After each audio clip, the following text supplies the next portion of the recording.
প্রাচীন শিব মন্দিরের সিঁড়িতে ভক্তদের উপচে পড়া ভিড় ছিল এবং রোদ ছিল খুব কড়া।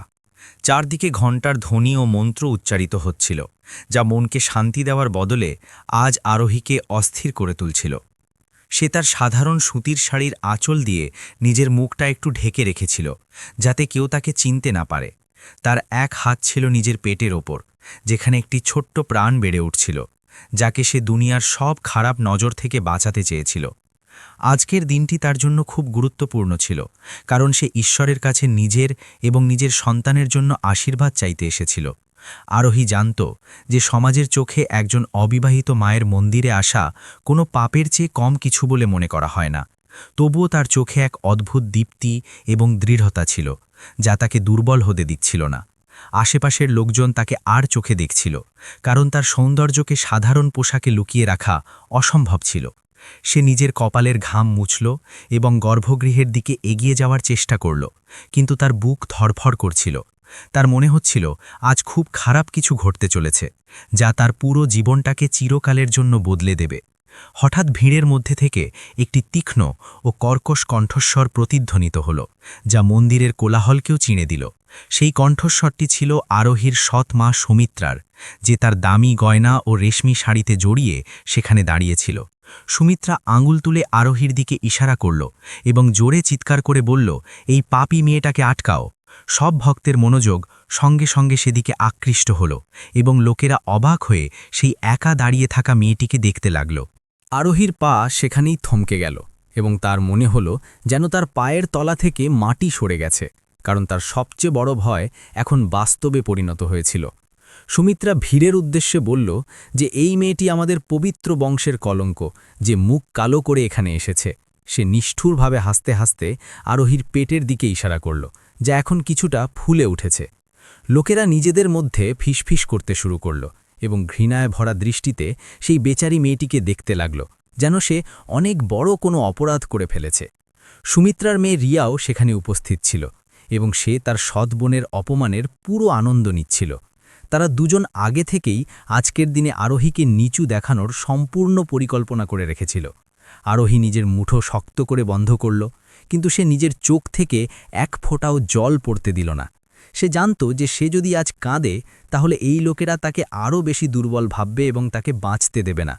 তার মনে সেই মানুষটির মুখ ভেসে উঠল, যে এই সন্তানের পিতা ছিল এবং যে তাকে দুনিয়ার সব সুখ দেওয়ার প্রতিশ্রুতি দিয়ে গিয়েছিল। সে জানত যে তার ভালোবাসা পবিত্র, কিন্তু সমাজকে বোঝানোর জন্য তার কাছে কোনো প্রমাণ ছিল না। সে সরাসরি সুমিত্রার চোখের দিকে তাকালো এবং কোনো ভয় না পেয়ে নিজের জায়গায় অটল হয়ে দাঁড়িয়ে রইল।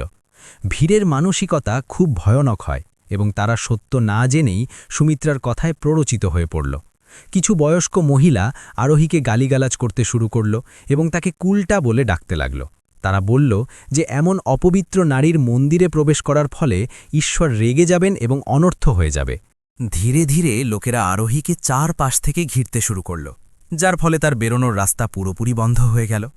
পরিবেশের উত্তেজনা এতটাই বেড়ে গিয়েছিল যে শ্বাস নেওয়াও কঠিন হয়ে পড়ছিল এবং সবাই শুধু তামাশা দেখছিল। রিয়া ভিড়ের সুযোগ নিয়ে সামনে এগিয়ে গেল এবং সে আরোহীর আঁচল টানার চেষ্টা করল। আরোহী এক ঝটকায় তার হাত সরিয়ে দিল এবং নিজের দুই হাত দিয়ে নিজের পেট শক্ত করে ধরে রাখল। সে বাঘিনীর মতো গর্জন করে উঠল, আমার সন্তানের গায়ে হাত দেওয়ার সাহসও করবি না। তার কণ্ঠস্বরে এত ব্যথা আর রাগ ছিল যে এক মুহূর্তের জন্য রিয়াও ভয় পেয়ে পিছিয়ে গেল। কিন্তু সুমিত্রা আবার লোকজনকে উস্কাতে শুরু করল যে একে ধাক্কা মেরে মন্দিরের সিঁড়ি থেকে নিচে ফেলে দেওয়া উচিত, যাতে এর পাপ এখানেই শেষ হয়ে যায়। মন্দিরের পূজারীরাও সেখানে দর্শক হয়ে দাঁড়িয়েছিল এবং তারা এই অধর্ম আটকানোর কোনো চেষ্টাই করল না। আরোহী বুঝতে পেরেছিল যে টাকা আর ক্ষমতার সামনে ধর্ম আর সত্য প্রায়ই মাথা নত করে দেয়। সুমিত্রা মন্দির প্রশাসনকে বিপুল পরিমাণ দান করেছিল, তাই কেউ তার বিরুদ্ধে কথা বলার সাহস পাচ্ছিল না। আরোহী সেই বিশাল ভিড়ের মাঝে একেবারেই একা হয়ে পড়েছিল, কিন্তু তার আত্মবিশ্বাস এখনও টলটল করেনি। সে ঈশ্বরের মূর্তির দিকে তাকিয়ে মনে মনে প্রার্থনা করছিল যেন আজ তাকে তার অগ্নি পরীক্ষায় সফল হওয়ার শক্তি দেওয়া হয়। সূর্য মাথার ওপরে উঠে এসেছিল এবং গরমের সঙ্গে সঙ্গে লোকজনের রাগও বেড়ে চলেছিল। সুমিত্রার ইশারায় কিছু গুন্ডাগোছের লোক ভিড় থেকে বেরিয়ে আরোহীর দিকে এগোতে লাগল। তাদের চোখে লালসা ও নিষ্ঠুরতা পরিষ্কার দেখা যাচ্ছিল, যা যে কোনো নারীকে ভয় দেখানোর জন্য যথেষ্ট ছিল। আরোহী এক দীর্ঘশ্বাস নিল এবং নিজের অনাগত সন্তানের কাছে মনে মনে ক্ষমা চাইল যে দুনিয়ায় আসার আগেই তাকে এত ঘৃণা সহ্য করতে হচ্ছে। এখন সেখানে কেবল কোনো চমৎকারই তাকে এই নরক থেকে বাঁচাতে পারত। মন্দিরের প্রাঙ্গণ এখন এক আদালতে পরিণত হয়েছিল, যেখানে কোনো প্রমাণ ছাড়াই রায় শোনানো হচ্ছিল। বাতাসে ধুলো আর ঘামের গন্ধ মিশেছিল, যা পরিবেশটাকে আরও গুমোটো করে তুলছিল। আরোহী চারদিকে তাকালো, কিন্তু সে এমন কোনো মুখ দেখতে পেল না যার মধ্যে সামান্যতম দয়া বা মানবতা অবশিষ্ট আছে। সে সিদ্ধান্ত নিয়েছিল যে প্রাণ চলে গেলেও সে তার সন্তানের গায়ে আঁচ লাগতে দেবে না। তার এই নীরব প্রতিরোধ সুমিত্রাকে আরও বেশি রাগান্বিত করছিল, যে তাকে হামাগুড়ি দিতে দেখতে চেয়েছিল। সুমিত্রা চিৎকার করে বলল যে এই মেয়েটির বাবা লজ্জায় আত্মহত্যা করেছিল, আর এখন এ আমাদেরও মেরে খেলার জন্য উঠে পড়ে লেগেছে। এটি ডাহা মিথ্যা ছিল, কারণ আরোহীর বাবার মৃত্যু একটি দুর্ঘটনায় হয়েছিল, কিন্তু ভীরের শুধু মশলা দরকার ছিল। লোকেরা এখন আরোহীর ওপর ছোট পাথর ও ভুল ছুঁড়তে শুরু করেছিল, যার ফলে সে আঘাত পাচ্ছিল। আরোহী নিজের মাথা নিচু করে নিল যাতে তার মুখে আঘাত না লাগে, কিন্তু সে সেখান থেকে পালানোর কোনো চেষ্টা করল না। সেই জানত যে পালানোর অর্থ হবে নিজের ওপর লাগানো অভিযোগগুলোকে মেনে নেওয়া। ভীরের কোলাহল এখন গগনভেদী হয়ে উঠেছিল এবং সবাই আরোহীকে ছিঁড়ে খেতে প্রস্তুত ছিল। রিয়া তার মায়ের কানে কিছু বলল এবং দুজনের মুখে এক শয়তানি হাসি ফুটে উঠল। তারা চেয়েছিল যে আরোহী সবার সামনে হাঁটু গেড়ে ক্ষমা চাক এবং স্বীকার করুক যে তার সন্তান অবৈধ। এটি কেবল একজন নারীর অপমান ছিল না, বরং সমগ্র নারীজাতির আত্মসম্মানের ওপর আঘাত ছিল। আরোহীর ধৈর্য এবার জবাব দিচ্ছিল, কিন্তু তার আশার সুতো এখনও ছেড়েনি, কারণ তার নিজের ভালোবাসার ওপর ভরসা ছিল। সেখানে উপস্থিত কিছু যুবক বৃত্তটি ছোট করে আনল এবং অশালীন মন্তব্য করতে শুরু করল। তারা আরোহীর চরিত্রের ওপর কাদা ছিটোচ্ছিল এবং তাকে বেশ্যা বলছিল। আরোহীর শরীর ভয় নয়, বরং রাগে কাঁপছিল এবং সে ভাবছিল যে আজ কি ঈশ্বরও ঘুমোচ্ছেন। তখনই মন্দিরের প্রধান ফটকে হঠাৎ এক অদ্ভুত চাঞ্চল্য দেখা গেল, যেন কোনো ঝড় আসতে চলেছে। কিন্তু ভিড় নিজেদের উন্মাদনায় এতটাই ব্যস্ত ছিল যে বড় কিছু একটা ঘটতে চলেছে সেদিকে কেউ মনোযোগই দিল না। সুমিত্রা এগিয়ে গিয়ে আরোহীর চুল ধরার জন্য হাত তুলল, যা ছিল তার দুঃসাহসের চূড়ান্ত সীমা। আরোহী দ্রুত পিছিয়ে গিয়ে নিজেকে বাঁচাল, কিন্তু এই ধাক্কাধাক্কিতে তার পা পিছলে গেল। সে পড়তে পড়তে বেঁচে গেল এবং সে পাশের পিলারের সাহায্য নিল যাতে তার পেটে কোনো ঝাঁকুনি না লাগে। ভীর এটাকে তার দুর্বলতা বলে মনে করল এবং তারা হাসতে লাগল যে দেখো পাপের ঘোড়া কেমন টলমল করছে। এই দৃশ্য এতটাই করুণ ছিল যে পাথরের হৃদয়ও গলে যায়, কিন্তু সেখানে উপস্থিত মানুষ মানবতা ভুলে গিয়েছিল। আরোহী আকাশের দিকে তাকালো এবং তার চোখ থেকে এক ফোঁটা জল গড়িয়ে তার গালে এসে পড়ল। এই জল দুর্বলতার ছিল না, বরং সেই সমাজের জন্য ছিল যারা এতটা নিচে নেমে গেছে। সে মনে মনে বিক্রমকে ডাকল যে তাকে এবার আসতেই হবে, নইলে অনেক দেরি হয়ে যাবে। সুমিত্রা এবার পূজারীদের নির্দেশ দিল যেন তারা আরোহীকে চুল ধরে টেনে বাইরে বের করে দেয়। যেই একজন পূজারী এগিয়ে গেল, পরিবেশে এক ভারী ভাব ছেয়ে গেল, যা কোনো বড় ঝড়ের আগমনের সংকেত ছিল। প্রকৃতিও যেন এই অন্যায়ের বিরুদ্ধে তার অসন্তোষ প্রকাশ করছিল, কারণ হঠাৎ করে প্রবল বাতাস বইতে শুরু করল। মন্দিরের পতাকাগুলো জোরে জোরে উঠতে লাগল এবং ধুলোর এক কুণ্ডলী উঠল, যা সবাইকে চোখ বন্ধ করতে বাধ্য করল। আরোহী সেই ধুলোভরা ঝড়ের মাঝেই এক দেবীর মূর্তির মতো স্থির দাঁড়িয়েছিল। সে বুঝতে পেরেছিল যে তার ডাক শোনা হয়েছে এবং এখন বিচারের সময় এসে গেছে। গল্পের আসল অধ্যায় তো এবার শুরু হতে চলেছিল, যখন শক্তি ও ক্ষমতার আসল রূপ সামনে আসবে। সুমিত্রা ও রিয়া নিজেদের চোখে ধুলো জাবায়ে চিৎকার করছিল এবং ভিড়ের মধ্যে বিশৃঙ্খলা সৃষ্টি হয়েছিল। কিন্তু এই শোরগোলের মধ্যেও আরোহী এক পরিচিত পদধ্বনি অনুভব করল। এটি তার হৃদস্পন্দন ছিল, যা তাকে জানাচ্ছিল যে তার রক্ষক আসছে। এই বিশ্বাসই ছিল তার সবচেয়ে বড় শক্তি, যা তাকে এখনও পর্যন্ত ভাঙতে দেয়নি। এখন দেখার বিষয় এটাই ছিল যে যারা একজন গর্ভবতী নারীকে অপমান করেছে তাদের জন্য ভাগ্য কি লিখে রেখেছে। ভিড়ের উন্মাদনা এখন একটু কমে এসেছিল, কারণ আবহাওয়া হঠাৎ করে খুব খারাপ হয়ে গিয়েছিল। কিন্তু সুমিত্রার রাগ শান্ত হয়নি এবং সে এখনও আরোহীকে গালিগালাজ করছিল। সে কসম খেয়েছিল যে আজ সে আরোহীকে এই শহর থেকে বের করেই তবে ছাড়বে। সে জানত না যে সে নিজের কবর নিজেই খুঁড়ছে এবং তার অহংকারী তার সবচেয়ে বড় শত্রু। মন্দিরের ঘণ্টাগুলো বাতাসে আপনা আপনি বাজতে শুরু করল, যেন তারা কারো আগমনের ঘোষণা দিচ্ছে। আরোহী নিজের শাড়ি ঠিক করল এবং আরও একবার নিজের মাথা উঁচু করল। তার মুখে এখন ভয়ের কোনো চিহ্ন ছিল না, বরং একজন বিজয়ীর শান্তি ছিল। সে সুমিত্রাকে বলল, যে মনে রেখো, সময়ের চাকা যখন ঘোরে তখন বড় বড় রথী মহারথীরাও মাটিতে মিশে যায়। সুমিত্রা এই সতর্কবার্তায় জোরে হাসল এবং একে এক পাগল মেয়ের প্রলাপ বলে মনে করল, কিন্তু তার কোনো ধারণাই ছিল না যে পরের মুহূর্তেই তার পুরো পৃথিবী কেঁপে উঠতে চলেছে। এভাবেই অপমান ও যন্ত্রণার মাঝে আরোহী নিজের মর্যাদা বজায় রেখেছিল। মন্দিরের সেই কোণটি যা পবিত্রতার প্রতীক হওয়া উচিত ছিল, আজ পাপ ও অত্যাচারের সাক্ষী হয়ে উঠছিল। কিন্তু প্রতিটি অন্ধকার রাতের পর সকাল অবশ্যই আসে এবং আরোহীর জীবনের সূর্য উদিত হতে চলেছিল। এখন শুধু সেই মুহূর্তের অপেক্ষা ছিল যখন সত্যের জয় হবে এবং মিথ্যার মুখ কালো হবে। এই লড়াই কেবল আরোহীর ছিল না, বরং সেই প্রতিটি নারীর ছিল যাদের সমাজ বিনা কারণে অত্যাচার করেছে। মন্দিরের পরিবেশ, যা কিছু সময় আগে কেবল কোলাহলে ভরা ছিল, এখন এক গম্ভীর ও ভীতিজনক নীরবতায় পরিণত হয়েছিল। মন্দিরের প্রধান পূজারী, যাকে লোকজন মহন্তজি বলত, নিজের শিষ্যদের সাথে গর্ভগৃহ থেকে বেরিয়ে এলেন। তার ভারী শরীরটি গৈরিক পোশাকে মোড়া ছিল এবং কপালে বিশাল তিলক তার ধার্মিক হওয়ার লোক দেখানো প্রদর্শন করছিল। ভিড় অবিলম্বে তার জন্য রাস্তা ছেড়ে দিল এবং শ্রদ্ধায় মাথা নত করল, যেন স্বয়ং কোনো দেবতা পৃথিবীতে নেমে এসেছেন। কিন্তু আরোহী তার চোখে সেই লোভ ও অহংকার দেখতে পেল, যা প্রায়ই ধর্মের আড়ালে লুকিয়ে থাকে। মহন্তজি সুমিত্রার দিকে তাকালেন এবং এক সূক্ষ্ম ইশারা করলেন, যা থেকে পরিষ্কার বোঝা যাচ্ছিল যে তারা আগে থেকেই মিলেমিশে আছেন এবং এই সব কিছু একটি নাটক। সুমিত্রা সাথে সাথে নিজের চোখের জল মুছল এবং এক পীড়িত অবলা নারীর নাটক শুরু করে দিল। সে মহন্তজির পায়ে পড়ে বলল যে, মহারাজ, এই মেয়েটি আমাদের বংশ এবং এই পবিত্র স্থান দুটিকেই কলুষিত করেছে। সুমিত্রা কাঁদতে কাঁদতে বলল যে, আমরা একে মেয়ের মতো বড় করেছি, কিন্তু ও আমাদের এই দিন দেখালো। তার কণ্ঠে এত ব্যথা ছিল যে কোনো অচেনা ব্যক্তি তাকে বিশ্বাস করে নিত।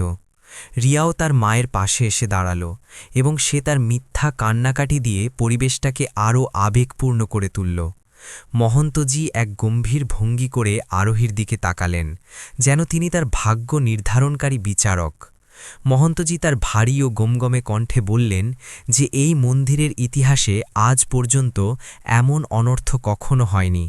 তিনি বললেন যে, একজন অবিবাহিত গর্ভবতী নারীর এই পবিত্র প্রাঙ্গণে প্রবেশ করা শাস্ত্রবিরুদ্ধ এবং এতে দেবতা রাগান্বিত হতে পারেন।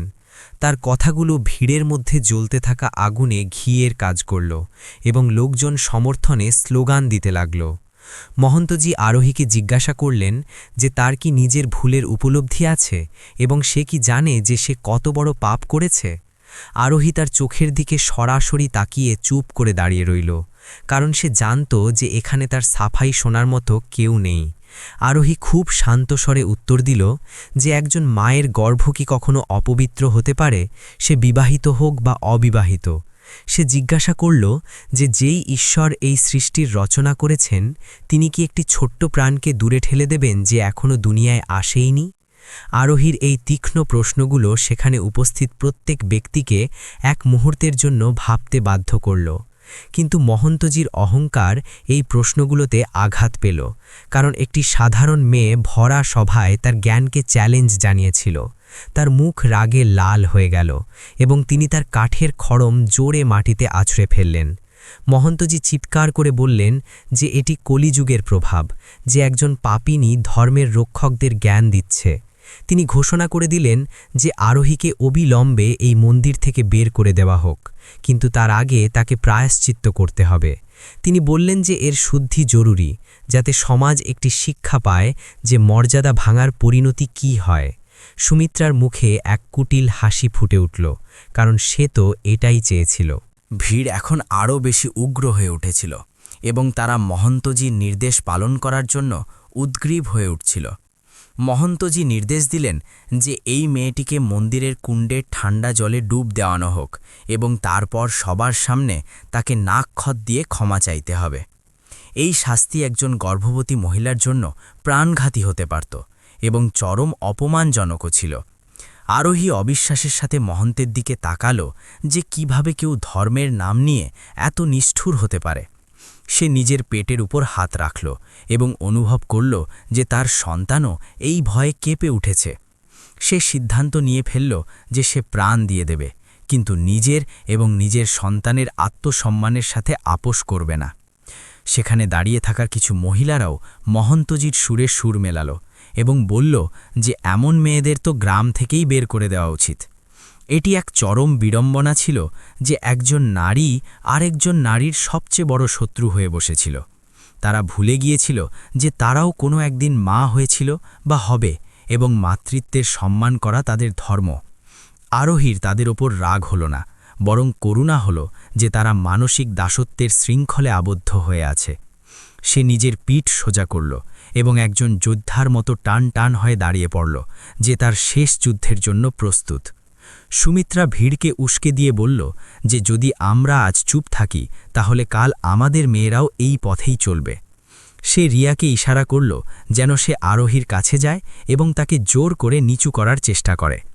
রিয়া তার বন্ধুদের সাথে এগিয়ে গেল এবং তারা আরোহীকে চারপাশ থেকে ঘিরে ফেলল।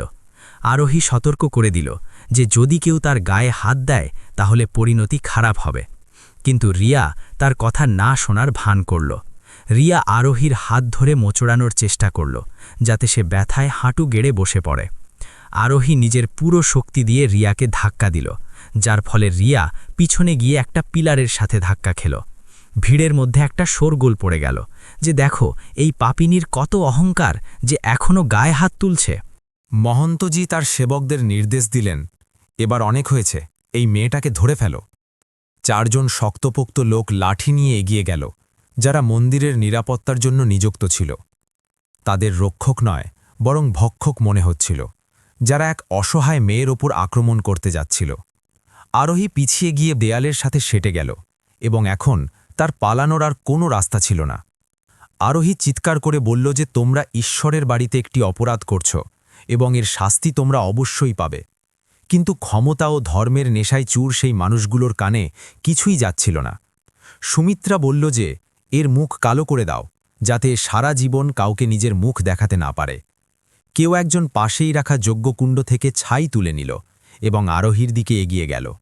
আরোহী নিজের চোখ বন্ধ করে নিল এবং নিজের চোখের জল গিলে ফেলল। সে মনে মনে বিক্রমকে স্মরণ করছিল যে সে যদি এই মুহূর্তটা দেখতে পেত। তখনই একজন বৃদ্ধ ব্যক্তি মাঝখানে এসে বাঁচানোর চেষ্টা করলেন এবং বললেন যে এটি অধর্ম, একে যেতে দাও। কিন্তু ভিড় তাকে ধাক্কা দিয়ে ফেলে দিল এবং বলল যে তুমি মাঝখানে কথা বলো না। মানবতা সেখানে দমবন্ধ হয়ে মারা যাচ্ছিল এবং পাশবিকতার নগ্ন নৃত্য চলছিল। আরোহীর শরীর কাঁপছিল, কিন্তু সে তার চোখ থেকে ভয়কে উধাও করে দিয়েছিল। সে জানত যে সে যদি আজ ভেঙে পড়ে তাহলে তার সন্তানও দুর্বল হয়ে জন্মাবে। সে তার আত্মার সমস্ত শক্তি সঞ্চয় করল এবং সেই গুন্ডাদের মোকাবিলা করার জন্য প্রস্তুত হয়ে গেল। মহন্তজি এক নিষ্ঠুর হাসির সাথে বললেন যে এখন একে কেউ বাঁচাতে পারবে না, কারণ এটাই ঈশ্বরের ইচ্ছা। তারা তাদের নিজেদের বানানো মিথ্যাটাকেই সত্যি বলে ধরে নিয়েছিল এবং নিজেদের ঈশ্বরের প্রতিনিধি বলে মনে করছিল। ছাই হাতে থাকা লোকটি আরোহীর একদম কাছে চলে এসেছিল এবং তার হাত আরোহীর মুখের দিকে এগোচ্ছিল। আরোহী সেই লোকটির হাত শূন্যেই আটকে দিল এবং তার দিকে এত তীব্রভাবে তাকাল যে সেই লোকটি এক মুহূর্তের জন্য ভয় পেয়ে গেল। একজন গর্ভবতী স্ত্রীর ভেতরে লুকিয়ে থাকা মা কালী জেগে উঠেছিল, যে নিজের সম্মান রক্ষা করতে জানত। এটি দেখে সুমিত্রার ধৈর্য ভেঙে গেল এবং সে নিজেই এগিয়ে এলো যাতে আরোহীকে উচিত শিক্ষা দিতে পারে। সে ভাবল যে সে নিজেই আরোহীর চুল ধরে তাকে মাটিতে হেঁচড়ে টানবে। সুমিত্রার চোখে একটা পাগলামি ছিল, যা তাকে কোনো বন্য পশুর মতো বানিয়ে তুলছিল। সে আরোহীর কাছে গিয়ে তার গালে চড় মারার জন্য হাত তুলল। পুরো মন্দির প্রাঙ্গণ শ্বাস আটকে এই তামাশা দেখছিল যে এবার কি হবে। আরোহী নিজের চোখের পাতা ফেলল না এবং সে সেই চড়ের সম্মুখীন হতে প্রস্তুত ছিল, কিন্তু চড়টি পড়ার আগেই আরোহী সুমিত্রাকে বলল যে যেই হাত দিয়ে তুমি আমাকে মারবে সেই হাত আর আস্ত থাকবে না। সুমিত্রা এক মুহূর্তের জন্য থমকে গেল, কিন্তু তারপর নিজের অহংকারে সে এটাকে পাত্তা দিল না। সে ভাবল যে এটা শুধু একটা ফাঁকা আওয়াজ এবং একটা একা মেয়ে তার কী বা ক্ষতি করে ফেলবে। ভিড়ও এখন চিৎকার করছিল যে মারু একে আর বাইরে ফেলে দাও। মন্দিরের পবিত্রতার বড়াই করা লোকেরা নিজেরাই অপবিত্র কাজ করার জন্য উদ্গ্রীব হয়ে উঠছিল। এটি সমাজের সেই জঘন্য রূপ ছিল যা প্রায়শই লুকিয়ে থাকে। আরোহী অনুভব করল যে এখন কথার সময় শেষ হয়ে গেছে এবং তাকে নিজের রক্ষা নিজেকেই করতে হবে।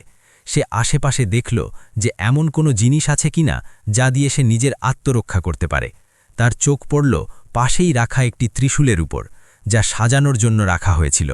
কিন্তু সে সেটির কাছে পৌঁছানোর আগেই মহন্তের সেবকরা তার 2 হাত চেপে ধরল।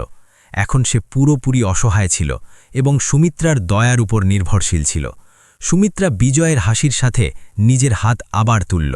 ঠিক সেই সময় আকাশে মেঘের গর্জন আরও প্রবল হয়ে উঠল, যেন প্রকৃতি কাঁদছে। মন্দিরের প্রদীপগুলো বাতাসের দমকায় নিভতে শুরু করল এবং এক অদ্ভুত অন্ধকার নেমে আসতে লাগল।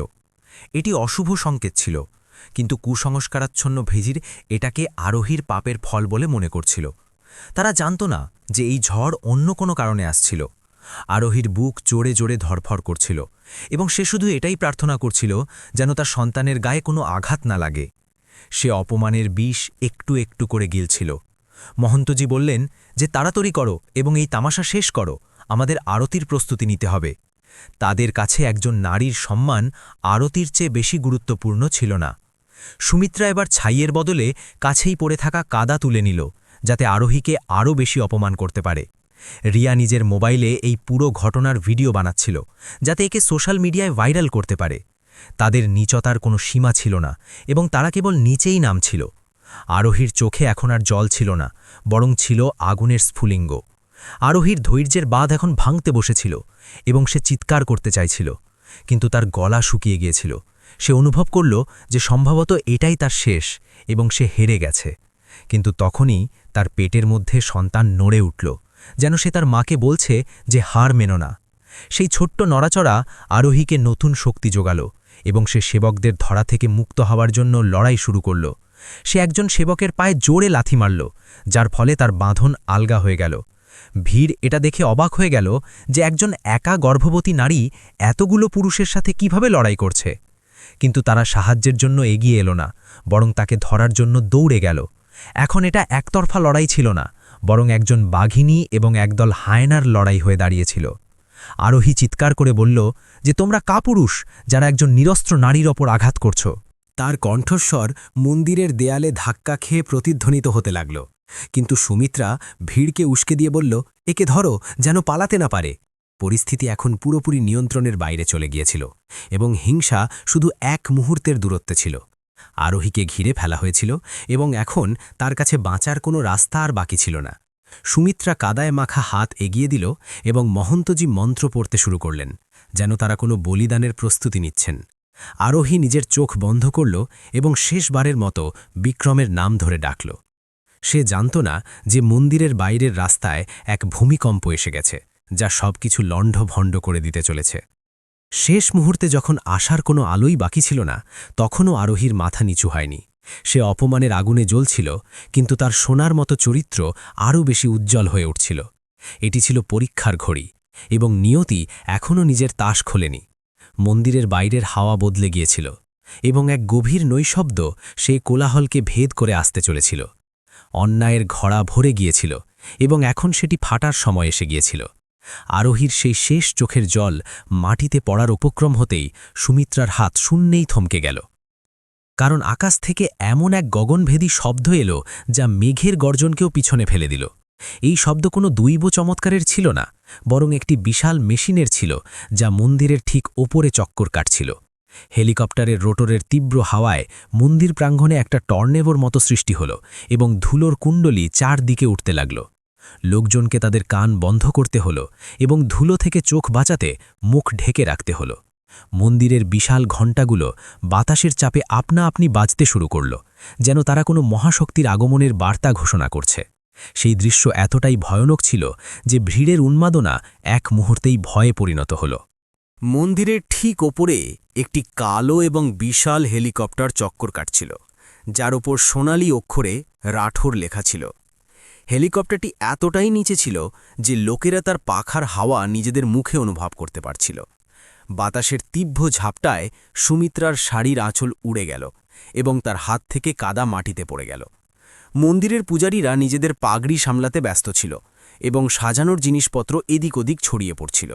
যে মানুষগুলো এখনও পর্যন্ত আরোহীকে ঘিরে দাঁড়িয়েছিল, তারা এখন প্রাণ বাঁচাতে এদিক ওদিক পালাতে শুরু করল। প্রকৃতি যেন তার রুদ্র রূপ দেখানো বন্ধ করে দিয়েছিল এবং এবার প্রযুক্তি ও শক্তির প্রদর্শন শুরু হয়ে গিয়েছিল। ঠিক সেই সময়ে মন্দিরের প্রধান ফটকে টায়ারের ঘর্ষণের বিকট শব্দ এলো, যা সবাইকে চমকে দিল। কালো এসইউভি গাড়ির একটি লম্বা কনভয় মন্দিরের ভেতরে ঢুকে পড়ল এবং তারা ভিড়কে ছত্রভঙ্গ করে দিল। গাড়িগুলোর দরজা একসঙ্গে খুলে গেল এবং ভেতর থেকে কালো কাপড় পরা সশস্ত্র কমান্ডোরা বেরিয়ে এলো। চোখের পলকে তারা মন্দির প্রাঙ্গণকে চারপাশ থেকে ঘিরে ফেলল এবং লোকজনকে পেছনে ঠেলে দিল। তাদের চোখে কালো চশমা এবং হাতে অত্যাধুনিক অস্ত্র দেখে বাঘা বাঘা মানুষেরও ঘাম ছুটে গেল। এরা পুলিশ ছিল না, বরং এরা ছিল বিক্রম সিং রাঠোরের ব্যক্তিগত রক্ষী বাহিনী, যারা যমদূত হয়ে সেখানে নেমেছিল। কমান্ডোরা সঙ্গে সঙ্গে একটি সুরক্ষা বলয় তৈরি করে ফেলল এবং মন্দিরের ঠিক মাঝখানে যাওয়ার রাস্তা পরিষ্কার করে দিল। যে ভিড় কিছুক্ষণ আগে বাঘ হয়েছিল তারা এখন ভেজা বেড়াল হয়ে কোনায় গুটিয়ে গেল। সুমিত্রা ও রিয়ার মুখের রং উড়ে গিয়েছিল এবং তারা বুঝতেই পারছিল না যে এসব কি হচ্ছে। মহন্তজিও নিজের সিংহাসন থেকে উঠে দাঁড়ালেন এবং আতঙ্কে এদিক ওদিক দেখতে লাগলেন। আরোহী নিজের ঝাপসা চোখে সেই কনভয়টিকে দেখল এবং তার বুকের ধুকপুকানি বেড়ে গেল। সে জানত যে এই ঝড় তার জন্যেই এসেছে এবং এখন কেউ তাকে ছুঁতে পারবে না। কনভয়ের মাঝখানে দাঁড়িয়ে থাকা সবচেয়ে দামি গাড়িটির দরজা খুলল এবং একটি চকচকে কালো জুতো মাটিতে পড়ল। যেই সেই মানুষটি বাইরে এলো, পুরো মন্দির প্রাঙ্গণ এক অদ্ভুত নীরবতায় ডুবে গেল। সেই ছিল বিক্রম সিং রাঠোর, যার ব্যক্তিত্বে এতটা দাপট ছিল যে লোকেরা শ্বাস নিতেও ভুলে গেল। সে একটি দামি স্যুট পরেছিল এবং তার চোখে কালো চশমা ছিল যা তার রাগকে লুকিয়ে রেখেছিল। তার দৈহিক গড়ন ও চালচলন কোনো রাজার চেয়ে কম ছিল না, যে নিজের অপমানের প্রতিশোধ নিতে এসেছে। তার উপস্থিতি সেখানকার হাওয়াকে আরও বেশি ভারী করে তুলেছিল। বিক্রম নিজের চশমাটা খুলল এবং নিজের পকেটে রাখল। তার চোখে জ্বলতে থাকা আগুন দেখে লোকেরা কেঁপে উঠল। সে পুরো প্রাঙ্গণে একবার চোখ বোলাল এবং যেখানে যেখানে তার দৃষ্টি পড়ল সেখানে সেখানকার লোকেরা চোখ নামিয়ে নিতে বাধ্য হল। তার মুখে কোনো অভিব্যক্তি ছিল না, কিন্তু তার রাগ তার শিরায় শিরায় দৌড়চ্ছিল, যা তার কপালে পরিষ্কার দেখা যাচ্ছিল। সে আরোহীকে দেখল যে একটি পিলারের সাহায্যে দাঁড়িয়েছিল এবং ধুলো কাদায় মাখামাখি হয়েছিল। এই দৃশ্য দেখে বিক্রমের হাতের মুঠো এত জোরে চেপে বসল যে তার আঙুলের গাঁটগুলো সাদা হয়ে গেল। বিক্রম মন্দিরের সিঁড়ি দিয়ে ওপরে উঠতে শুরু করল এবং তার জুতোর আওয়াজ সেই নৈশব্দে প্রতিধ্বনিত হতে লাগল। প্রতিটি পদক্ষেপে সে আরোহীর কাছে পৌঁছাচ্ছিল এবং মৃত্যু হয়ে সে মানুষদের দিকে এগোচ্ছিল যারা তাকে কষ্ট দিয়েছিল। মহন্তজি এগিয়ে এসে কিছু বলার চেষ্টা করলেন, কিন্তু বিক্রমের নিরাপত্তারক্ষীরা তাকে ওখানেই থামিয়ে দিল। বিক্রম মহন্তের দিকে ফিরেও তাকাল না, যেন তার কোনো অস্তিত্বই নেই। তার সম্পূর্ণ মনোযোগ কেবল নিজের আরোহীর দিকে ছিল, যার অবস্থা দেখে তার হৃদয়ে রক্তে কাঁদছিল। সে হয়তো পৃথিবীর সবচেয়ে ধনী মানুষ হতে পারে, কিন্তু এই মুহূর্তে সে কেবল একজন প্রেমিক ছিল। সুমিত্রা এখনও নিজের জায়গায় স্থির হয়ে দাঁড়িয়েছিল এবং তার মাথায় ঢুকছিল না যে সে কি করবে। বিক্রম সোজা তার পাশ দিয়ে পেরিয়ে গেল এবং হাওয়ার ঝাপটার মতো তাকে উপেক্ষা করে গেল। সে সোজা সেই গুন্ডাদের কাছে পৌঁছাল যারা আরোহীকে ঘিরে রেখেছিল। সেই গুন্ডারা এখন কাঁপছিল এবং তাদের হাত থেকে লাঠি ফসকে পড়ে যাচ্ছিল। বিক্রম তাদের মধ্যে একজনের কলার ধরল এবং তাকে এক ঝটকায় শূন্যে তুলে ফেলল। তার শক্তি এতটাই বেশি ছিল যে লোকটি চিৎকার করারও সুযোগ পেল না এবং বিক্রম তাকে দূরে ছড়ে ফেলে দিল। এটি দেখে বাকি গুন্ডারা সেখান থেকে পালানোর চেষ্টা করতে লাগল, কিন্তু কমান্ডোরা তাদের ধরে ফেলল এবং হাঁটু গেড়ে বসিয়ে দিল। বিক্রম আরোহীর দিকে হাত বাড়াল, কিন্তু সে তাকে স্পর্শ করল না, কারণ তার ভয় ছিল যে সে হয়তো ভেঙে পড়বে। আরোহীর চোখ দিয়ে জল গড়িয়ে পড়ছিল, কিন্তু এবার এগুলো ছিল আনন্দ ও স্বস্তির চোখের জল। বিক্রম খুব মৃদু স্বরে তাকে জিজ্ঞাসা করল যে, তুমি কি ঠিক আছো? আরোহী কিছু বলতে পারল না, শুধু নিজের মাথা নাড়ল এবং ফুপিয়ে কাঁদতে লাগল। বিক্রম নিজের জ্যাকেটটি খুলল এবং সেটি আরোহীর কাঁধে পরিয়ে দিল, যাতে তার ছেঁড়া শাড়িটি ঢাকা পড়ে যায়। এবার বিক্রম ঘুরে সেই ভিড়ের দিকে তাকাল যারা তামাশা দেখছিল। সে তার কড়া গলায় জিজ্ঞাসা করল যে কে এই নারীর গায়ে হাত দেওয়ার সাহস করেছে। তার কণ্ঠস্বরে এতটা আতঙ্ক ছিল যে কারো মুখ দিয়ে কোনো আওয়াজ বেরোল না। সুমিত্রা সাহস সঞ্চয় করে সামনে এগোনোর চেষ্টা করল এবং বলল যে এই মেয়েটি পাপী। বিক্রম সুমিত্রার দিকে এমন ভয়ঙ্কর দৃষ্টিতে তাকাল যে তার শব্দগুলো গলাতেই আটকে গেল। বিক্রম মহন্তজির দিকে পা বাড়াল এবং তাকে জিজ্ঞাসা করল যে এটাই কি তোমার ধর্ম, যা একজন গর্ভবতী স্ত্রীর অপমান করতে শেখায়? মহন্তজি ঘামে ভিজে একাকার হয়ে গেলেন এবং তোতলাতে তোতলাতে বললেন যে আমাদের ভুল বোঝাবুঝি হয়ে গিয়েছিল। বিক্রম কড়া ভাষায় বলল যে তোমার এই ভুল বোঝাবুঝি আজ এই পুরো মন্দিরের জন্য খুব ভারী হবে। সে নিজের সেক্রেটারিকে ইশারা করল এবং অবিলম্বে মন্দিরের ট্রাস্টি ও প্রশাসনকে ফোন করার নির্দেশ দিল। বিক্রম সিং রাঠোরের মানে ছিল ক্ষমতা, এবং আজ সে সেই ক্ষমতার পূর্ণ ব্যবহার করতে চলেছিল। রিয়া যে ভিডিও বানাচ্ছিল সে এখন ভয়ে নিজের ফোন লুকোনোর চেষ্টা করছিল, কিন্তু বিক্রমের বাজ পাখির মতো দৃষ্টির হাত থেকে কিছুই লুকোতে পারত না। সে একজন নিরাপত্তারক্ষীকে ইশারা করল এবং সেই গার্ড রিয়ার কাছ থেকে ফোনটি কেড়ে নিল। বিক্রম সেই ফোনটি নিল এবং সেটিকে মাটিতে আছড়ে টুকরো টুকরো করে দিল। সে রিয়াকে সতর্ক করে দিল যে যদি এই ভিডিও কোথাও দেখা যায় তাহলে তোর পুরো ভবিষ্যৎ ধ্বংস করে দেব। রিয়া নিজের মায়ের পেছনে লুকিয়ে পড়ল এবং থরথর করে কাঁপতে লাগল। আজ তাদের এমন একজন মানুষের মুখোমুখি হতে হয়েছিল যাকে কেউ হারাতে পারে না। বিক্রম আবার আরোহীর কাছে ফিরে গেল এবং সে খুব কোমলভাবে তার মুখ থেকে ধুলো পরিষ্কার করল। এই দৃশ্য দেখে সেখানে উপস্থিত প্রতিটি নারীর মন গলে গেল, যারা কিছুক্ষণ আগে তাকে অভিশাপ দিচ্ছিল। বিক্রম প্রমাণ করে দিয়েছিল যে একজন আসল পুরুষ সে নয় যে নারীর গায়ে হাত তোলে, বরং সেই আসল পুরুষ যে তার সম্মান রক্ষা করে। আরোহী বিক্রমের হাত ধরে নিল এবং সে অনুভব করল যে এখন সে নিরাপদ। বিক্রম তার কপালে চুমু খেল এবং বিশ্বকে এই বার্তা দিল যে এই নারীটি তার। মন্দিরের বাইরে মিডিয়ার গাড়িগুলো পৌঁছে গিয়েছিল, কারণ হেলিকপ্টার এবং কনভয় পুরো শহরের দৃষ্টি আকর্ষণ করেছিল। ক্যামেরা এবং সাংবাদিকরা মন্দিরের গেটে জমায়েত হয়েছিল, কিন্তু নিরাপত্তারক্ষীরা তাদের ভেতরে আসতে দিল না। বিক্রম জানত যে এখন এই খবরটি আগুনের মতো ছড়াবে এবং সে এটাই চেয়েছিল। সে চেয়েছিল যেন গোটা বিশ্ব দেখে যে বিক্রম সিং রাঠোর নিজের মানুষের জন্য কি করতে পারে। সে আরোহীর হাত নিজের হাতে নিল এবং তাকে হাঁটার জন্য অবলম্বন দিল। সুমিত্রা দেখল যে খেলা তার হাত থেকে বেরিয়ে গেছে এবং এখন তাকে নিজের প্রাণ বাঁচাতে হবে। সে আবার নাটক শুরু করল এবং বলল যে বাবা, আমরা তো শুধু একে বোঝাচ্ছিলাম। বিক্রম তাকে মাঝপথেই থামিয়ে দিল এবং বলল যে আমি তোমার ছেলে নই আর তুমিও আমার কেউ নও। সে বলল যে তুমি আজ যা করেছ তার কড়াই গণ্ডায় হিসাব তোমাকে চোকাতে হবে। বিক্রমের চোখে প্রতিশোধের আগুন এখনও ঠান্ডা হয়নি। সে আরোহীকে সেখান থেকে নিয়ে যাওয়ার আগে এদের সবাইকে তাদের আসল জায়গা দেখিয়ে দিতে চেয়েছিল। বিক্রম জোরে চিৎকার করে সবাইকে শুনিয়ে বলল যে তোমরা যাকে কাদা ভেবেছিলে সে আমার কাছে কোহিনূর। সে বলল যে তোমরা তোমাদের সংকীর্ণ চিন্তাভাবনা এবং মিথ্যা ধর্মের কারণে অন্ধ হয়ে গেছ। বিক্রম ঘোষণা করল যে আজ থেকে এই মন্দিরের পরিচালনা কমিটি বদলে দেওয়া হবে এবং এই ষড়যন্ত্রে যারা যারা যুক্ত ছিল তাদের জেলে যেতে হবে। তার কথাগুলো সেখানে উপস্থিত দুর্নীতিগ্রস্ত মানুষদের ঘুম উড়িয়ে দিল। তারা জানত যে রাঠোর যা বলে সে তাই করে। আরোহী এখন কিছুটা সামলে উঠেছিল এবং সে বিক্রমে চোখের দিকে তাকাল, যেগুলোতে তার জন্য অগাধ ভালোবাসা ছিল। সে ধীরে ধীরে বলল যে আমাকে এখান থেকে নিয়ে চলো বিক্রম, আমার দম বন্ধ হয়ে আসছে।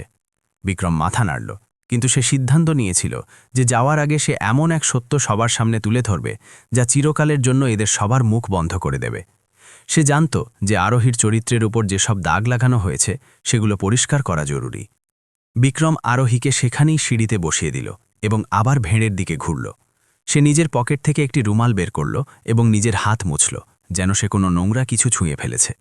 সে মহন্তজিকে বলল যে তুমি ঈশ্বরকে বিক্রি করে দিয়েছ, কিন্তু আমি তোমাকে কিনে নেব। বিক্রমের এই রূপটি অত্যন্ত ভয়ানক এবং আকর্ষণীয় ছিল। তাকে একই সাথে একজন রক্ষক এবং একজন ধ্বংসকারী মনে হচ্ছিল। পরিবেশটিতে এখনও উত্তেজনা বজায় ছিল, কিন্তু এখন ভয়ের দিক বদলে গিয়েছিল। যে মানুষগুলো আরোহীকে ভয় দেখাচ্ছিল এখন তারা নিজেরাই বিক্রমকে ভয় পাচ্ছিল। এটি ন্যায়ের এক অদ্ভুত উপায় ছিল, কিন্তু এটাই সবচেয়ে বেশি প্রভাবশালী ছিল।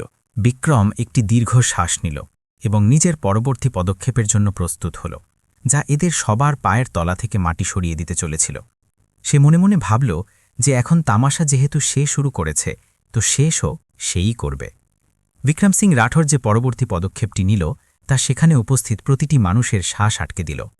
যে মানুষের ইশারায় সরকার পড়ে যেত এবং যে কখনো কারো সামনে মাথা নত করত না, সে ধীরে ধীরে নিজের এক হাঁটু মাটিতে মুড়ে বসল।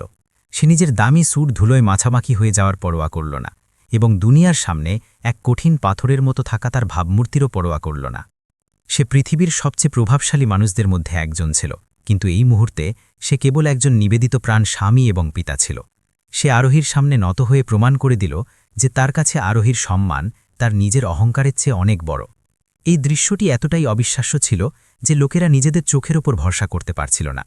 বিক্রম অত্যন্ত কোমলভাবে নিজের 2 হাত আরোহীর ফুলে ওঠা পেটের ওপর রাখল, যেন সে কোনো পবিত্র ধর্মগ্রন্থ স্পর্শ করছে। তার চোখে জল ছিল এবং মুখে এমন এক শান্তি ছিল যা ভাষায় প্রকাশ করা যায় না। সে ধীরে ধীরে নিজের মাথাটি সামনে বাড়িয়ে দিল এবং আরোহীর পেটের উপর এক ভালোবাসা মাখা চুম্বন এঁকে দিল। এই চুম্বনটি সেই হাজারো গালি ও অভিযোগের সবচেয়ে কড়া জবাব ছিল যা কিছুক্ষণ আগে তার উপর লাগানো হয়েছিল। মন্দিরের সেই প্রাঙ্গণ যা ঘৃণায় ভরা ছিল এখন এক পবিত্র প্রেমের সাক্ষী হয়ে উঠেছিল। সুমিত্রা এবং রিয়া এই দৃশ্য দেখে পাথরের মূর্তির মতো জমে গিয়েছিল, কারণ তাদের প্রতিটি চাল উল্টো পড়ে গিয়েছিল। বিক্রম ওখানেই হাঁটু গেড়ে বসে থাকা অবস্থাতেই নিজের মাথা তুলল এবং ভিড়ের দিকে তাকাল। তার চোখে এখন সেই নম্রতা ছিল না যা আরোহীর জন্য ছিল, বরং এমন এক ঝড় ছিল যা সব কিছু ধ্বংস করে দিতে চলেছিল। সে তার ভারী এবং গমগমে কণ্ঠে বলল যে তোমরা যাকে পাপ বলছিলে সে আমার পৃথিবী। সে ঘোষণা করল যে যেই সন্তানকে তোমরা অবৈধ বলছিলে সে বিক্রম সিং রাঠোরের রক্ত। এটি শুনতেই ভিড়ের মধ্যে যেন বিদ্যুৎ খেলে গেল এবং মানুষের পায়ের তলা থেকে মাটি সরে গেল। মহন্তজির হাত থেকে আরতির থালা ছিটকে পড়ে গেল এবং তার তীব্র আওয়াজ নৈশব্দে প্রতিধ্বনিত হয়ে উঠল। বিক্রম উঠে দাঁড়াল এবং সে আরোহীকে নিজের বুকে জড়িয়ে ধরল, যেন সে তাকে দুনিয়ার কাছ থেকে লুকিয়ে রাখছে। সে চিৎকার করে বলল যে এই সন্তান রাঠোর সাম্রাজ্যের একমাত্র উত্তরাধিকারী এবং আগামীকালের রাজা। সে বলল যে যেই জমিতে তোমরা দাঁড়িয়ে আছো এবং যেই শহরে তোমরা শ্বাস নিচ্ছ সেই সব কিছুর মালিক এই অনাগত সন্তান। বিক্রমের এই ঘোষণা সুমিত্রার হুঁশ উড়িয়ে দিল, কারণ সে জানত যে রাঠোর পরিবারের উত্তরাধিকারী হওয়ার অর্থ কী। সে যেই সন্তানকে অভিশাপ মনে করেছিল সে তো রাজযোগ নিয়ে জন্মাতে চলেছিল। এখন তাকে তার নিজের ভবিষ্যৎ নিয়ে দুশ্চিন্তা গ্রাস করতে লাগল, যা অন্ধকারময় দেখাচ্ছিল। বিক্রম আগে বলল যে আরোহী কোনো অসহায় নারী নয়, বরং সে আমার ধর্মপত্নী। সে নিজের পকেট থেকে একটি মঙ্গলসূত্র বের করল এবং সবার সামনে আরোহীর গলায় পরিয়ে দিল। সে জানালো যে আমরা কয়েক মাস আগেই গন্ধর্ব বিবাহ করে নিয়েছিলাম, কিন্তু নিরাপত্তার কারণে এটাকে গোপন রাখা হয়েছিল। বিক্রম বলল যে সমাজের কাগজে প্রমাণের আমার কোনো প্রয়োজন নেই, কারণ আমার মন এবং আমার ঈশ্বরের সাক্ষী। আরোহী নিজের গলায় মঙ্গলসূত্র অনুভব করল এবং তার মাথা গর্বে উঁচু হয়ে গেল। এখন সে কেবল একজন মা ছিল না, বরং রাঠোর সাম্রাজ্যের মহারানী ছিল, যার সামনে দুনিয়া মাথা নত করে। মহন্তজি, যিনি এতক্ষণ ধরে ধর্মের পাঠ পড়াচ্ছিলেন, এখন থরথর করে কাঁপছিলেন। বিক্রম তার দিকে আঙুল তুলে বলল যে তুমি এক দেবীর অপমান করেছ এবং এর জন্য তুমি নরকেও জায়গা পাবে না। সে বলল যে তোমরা ধর্মের রক্ষক নও, বরং ধর্মের ব্যবসায়ী, যারা টাকার জন্য যে কারো সম্মান নিলামে তুলতে পারে। বিক্রমের কথাগুলোতে এতটাই সত্যতা এবং তিক্ততা ছিল যে সেখানে দাঁড়িয়ে থাকা প্রতিটি ব্যক্তির মাথা লজ্জায় নিচু হয়ে গেল। যেই লোকগুলো আরোহীর দিকে পাথর ছুঁড়ছিল তারা এখন চোখ মেলাতে পারছিল না। বিক্রম তাদের আসল জায়গা দেখিয়ে দিল। রিয়া পালানোর চেষ্টা করল, কিন্তু বিক্রমের নিরাপত্তারক্ষীরা তাকে ঘিরে ফেলল। বিক্রম বলল যে পালানোর চেষ্টা করো না, কারণ আমার নাগালের বাইরে কোনো জায়গা নেই। সে সুমিত্রাকে বলল যে তুমি আমার স্ত্রীকে যে চোখের জল দিয়েছ তার হিসাব তোমাকে কান্নার সমুদ্র দিয়ে চোকাতে হবে। বিক্রম ঘোষণা করল যে আজ থেকে এই পরিবার রাস্তায় এসে পড়বে এবং এদের ভিক্ষা চাইতে বাধ্য করা হবে। এটি কোনো হুমকি ছিল না, বরং এটি ছিল একজন রাজার ফরমান, যাকে কেউ বদলাতে পারে না। সুমিত্রার পায়ে এখন দাঁড়িয়ে থাকার মতো শক্তিও বাকি ছিল না এবং শেষ সেখানেই মাটিতে পড়ে গেল। বিক্রম ফোনে নিজের সেক্রেটারিকে জোরে নির্দেশ দিল যে আগামী 1 ঘন্টার মধ্যে সুমিত্রা এবং তার পরিবারের সমস্ত সম্পত্তি সিল করে দেওয়া হোক। সে বলল যে এদের ব্যাংক অ্যাকাউন্ট ফ্রিজ করে দেওয়া হোক এবং এদের বাড়িতে বুলডোজার চালিয়ে দেওয়া হোক। বিক্রম বলল যে আমি চাই যে এই লোকগুলো সেই একই দারিদ্র্য ও অপমান অনুভব করুক যা এরা আরোহীকে দেওয়ার চেষ্টা করেছিল।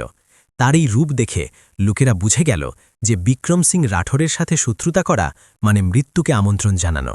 সে তার শত্রুদের মেরে ফেলত না, বরং তাদের তিল তিল করে মরার জন্য ছেড়ে দিত। আরোহী বিক্রমের হাত শক্ত করে ধরে নিল, কারণ তার ভয় ছিল যে বিক্রমের রাগ যেন তাকে নিজেকেই কোনো ক্ষতি না করে বসে। বিক্রম তার চোখের দিকে তাকালো এবং সাথে সাথে শান্ত হয়ে গেল। সে আরোহীকে বলল যে এখন তোমাকে আর কাউকে ভয় পাওয়ার দরকার নেই, কারণ আমি এসে গেছি। সে প্রতিশ্রুতি দিল যে আজকের পর থেকে কেউ তোমার দিকে চোখ তুলে তাকানোর সাহস করবে না। বিক্রম নিজের পকেট থেকে একটি রুমাল বের করল এবং আরোহীর চোখের জল মুছিয়ে দিল। এই দৃশ্যটি শক্তি ও প্রেমের এক অদ্ভুত সংমিশ্রণ ছিল, যা দেখে সেখানে উপস্থিত মহিলারা আবেগপ্রবণ হয়ে পড়লেন। তখনই মিডিয়ার লোকেরা কোনোভাবে ভেতরে ঢুকতে সফল হল এবং ক্যামেরার ফ্ল্যাশ চমকাতে শুরু করল। বিক্রম তাদের আটকাল না, বরং আরোহীর কাঁধে হাত রেখে তাদের সামনে এসে দাঁড়াল। সে ক্যামেরার সামনে ঘোষণা করল যে এ হলো আরোহী বিক্রম সিং রাঠৌর, আর এ আমার জীবন। সে পুরো বিশ্বকে চ্যালেঞ্জ জানালো যে যদি কেউ আমার পরিবারের বিরুদ্ধে একটাও শব্দ উচ্চারণ করে, তবে আমি তাকে দুনিয়ার যে কোনো প্রান্ত থেকে খুঁজে বের করব।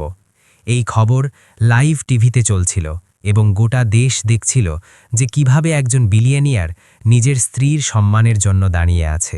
বিক্রম মহন্ত জির দিকে ঘুরে বলল যে এই মন্দিরের শুদ্ধিকরণ এখন অত্যন্ত জরুরি হয়ে পড়েছে, কারণ তোমার মতো মানুষেরা একে অপবিত্র করে দিয়েছে। সে ঘোষণা করল যে সে এই মন্দিরকে ট্রাস্ট থেকে মুক্ত করবে এবং একে একটি দাতব্য প্রতিষ্ঠানে পরিণত করবে যেখানে গরিবদের কল্যাণ হবে। সে বলল যে আসল ধর্ম হল মানবতা, যা তোমরা ভুলে গেছ। বিক্রমের এই সিদ্ধান্তকে সেখানে উপস্থিত দরিদ্র মানুষজন হাততালি দিয়ে স্বাগত জানাল। এখন পরিবেশ পুরোপুরি বদলে গিয়েছিল এবং যেই মানুষগুলো বিক্রমকে ভয় পাচ্ছিল, এখন তারা তাকে মসিহা বলে মানতে শুরু করেছিল। সুমিত্রা এখন কাকতি মিনতি করতে শুরু করল এবং সে আরোহীর পা ধরার চেষ্টা করল। সে বলল যে মা, আমাকে ক্ষমা করে দে, আমি পথভ্রষ্ট হয়ে গিয়েছিলাম। কিন্তু বিক্রম তাকে লাথি মেরে দূরে সরিয়ে দিল এবং বলল যে নিজের নোংরা জীব দিয়ে আমার স্ত্রীর নাম উচ্চারণ করো না। সে বলল যে ক্ষমা ভুলের হয়, অপরাধের নয়, আর তুমি অপরাধ করেছ। আরোহী সুমিত্রার দিকে এক শীতল দৃষ্টিতে তাকাল এবং নিজের মুখ ফিরিয়ে নিল। সে জানত যে সুমিত্রার চোখের জল কুমিরের কান্না এবং সে কখনোই শোধরাবে না। আজ আরোহীর নীরবতাই ছিল তার সবচেয়ে বড় জয়। বিক্রম নিজের গার্ডদের ইশারা করল যেন তারা ভিড় সরিয়ে দেয়, যাতে তারা সেখান থেকে বেরোতে পারে। সে আরোহীকে কোলে তুলে নিল, কারণ সে চায়নি যে আরোহীর পা ওই নোংরা মাটিতে পড়ুক। আরোহী নিজের মাথা বিক্রমের কাঁধে রেখে দিল এবং নিজের চোখ বন্ধ করে নিল। তার মনে হচ্ছিল যেন সে কোনো স্বপ্ন দেখছে, যেখানে তার রাজকুমার তাকে বাঁচাতে এসেছে।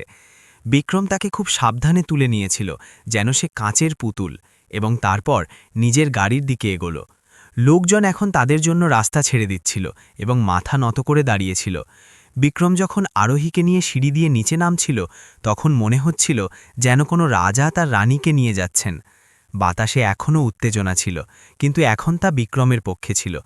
যাওয়ার পথে সে আরও একবার পেছন ফিরে তাকাল এবং বলল যে মনে রেখো, রাঠৌর তার নিজের জিনিস কখনো ছাড়ে না। তার এই বার্তাটি সেই সব মানুষদের জন্য ছিল যারা ভবিষ্যতে আরোহীর বিরুদ্ধে ষড়যন্ত্র করার কথা ভাবতে পারে। গাড়ির দরজা খোলা হলো এবং বিক্রম আরোহীকে খুব আরামে ভেতরে বসালো। গাড়ির ভেতরের পরিবেশ খুব শান্ত এবং নিরাপদ ছিল, যা বাইরের কোলাহল থেকে সম্পূর্ণ আলাদা ছিল।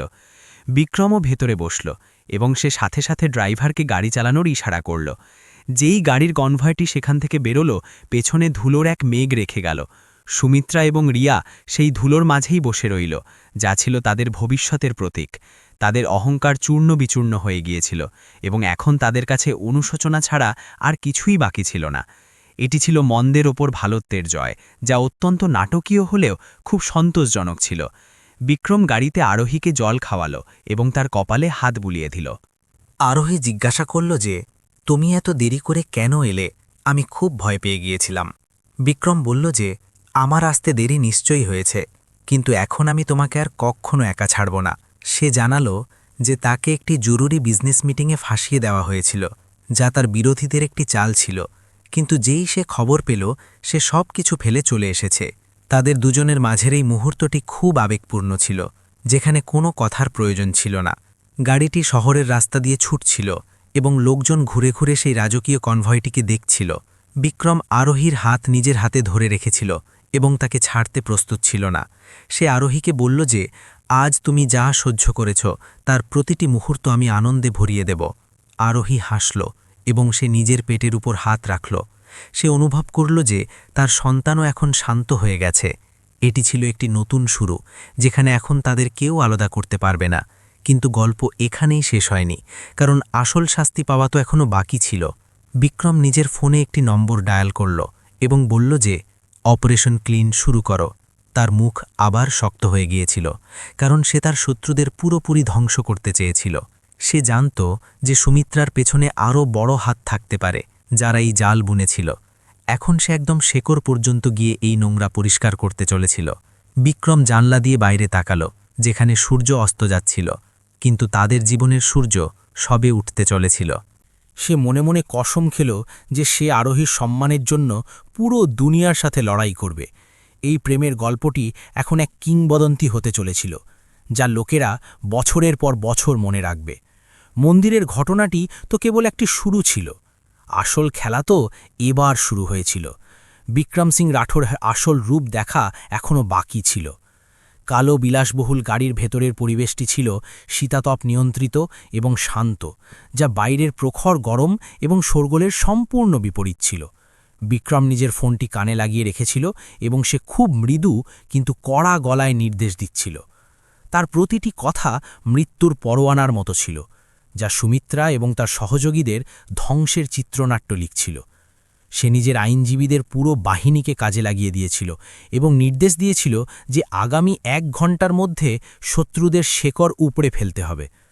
আরোহী তার পাশে বসে তাকে দেখছিল এবং প্রথমবারের মতো সে অনুভব করল যে তার স্বামী কেবল একজন প্রেমিক নয়, বরং এমন এক রাজা যার কাছে যে কোনো সাম্রাজ্য গুড়িয়ে দেওয়ার ক্ষমতা আছে। ওদিকে মন্দিরের বাইরে সুমিত্রা এবং রিয়া এখনও সেই ধাক্কা কাটিয়ে উঠতে পারেনি। তার মধ্যেই হঠাৎ তাদের ফোনে একের পর এক নোটিফিকেশন আসতে শুরু করল।